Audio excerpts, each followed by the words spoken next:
A good journey is above all a safe journey. Travelling by train is one of the safest forms of transport. It is 3 times safer than making the same journey by bus or coach, and 20 times safer than making the same journey by car.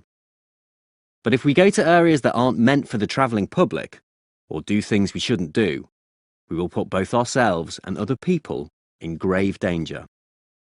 It is never safe to go down onto the railway track. Trains can travel at 125 miles per hour and take the length of 20 football pitches to stop. If you are on the line, there's nothing the driver can do. Modern trains are also deceptively silent. You can't hear them coming. A train travelling at 125 miles per hour takes only 7 seconds to travel a quarter of a mile. It is never safe to take a shortcut across the tracks, even if you can't hear or see anything coming. It may cut your life short. Up to 60 people are killed on the railway every year by crossing the tracks, taking shortcuts, or playing chicken. Such deaths profoundly affect everyone who is close to the victim: parents, brothers and sisters, friends and teachers.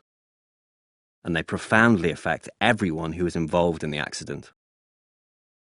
Gary Chillingworth tells here about his experience.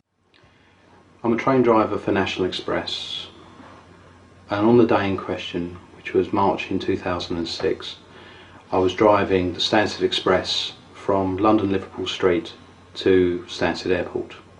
It was the 5 to 9 in the evening, and I left Liverpool Street like any other normal day. First stop was Tottenham Hale, where I stopped and customers got off the train and customers got on the train, just like any other day. I then left Tottenham Hale and we were approaching a foot crossing called Pegamoids Road. As I was approaching the crossing, my headlight picked up 5 children. 2 of them were right in the middle of my track.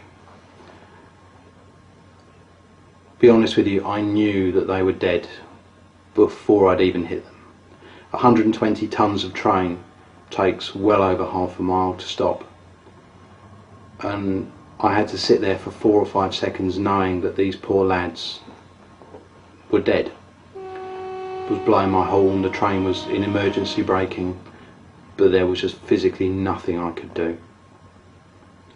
All I can say is luckily I only hit 2 of the 5.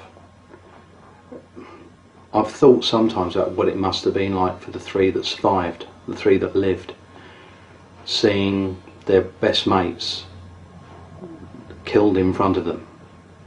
The train stopped after about half a mile. I called the signalman and I asked for emergency services. They sent the police and the fire and the ambulance, but so there was nothing the ambulance could do. The worst thing though is I still drive over that track every day, seeing the mother of one of the lads who was killed, just standing there just looking at the track. It's affected her life beyond all reason.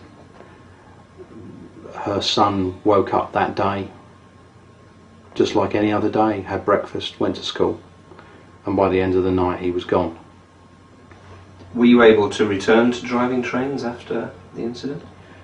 It took me a month. I couldn't even bear to be near a train. Couldn't bear to be near the station.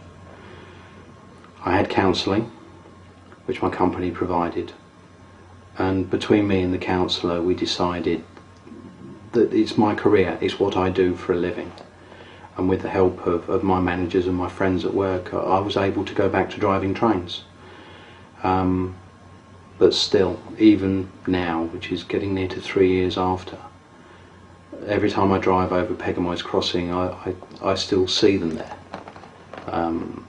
I still wish it had never happened.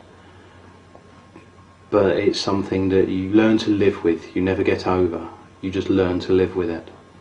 But yes, I'm back driving trains, and I just hope it never happens to me again.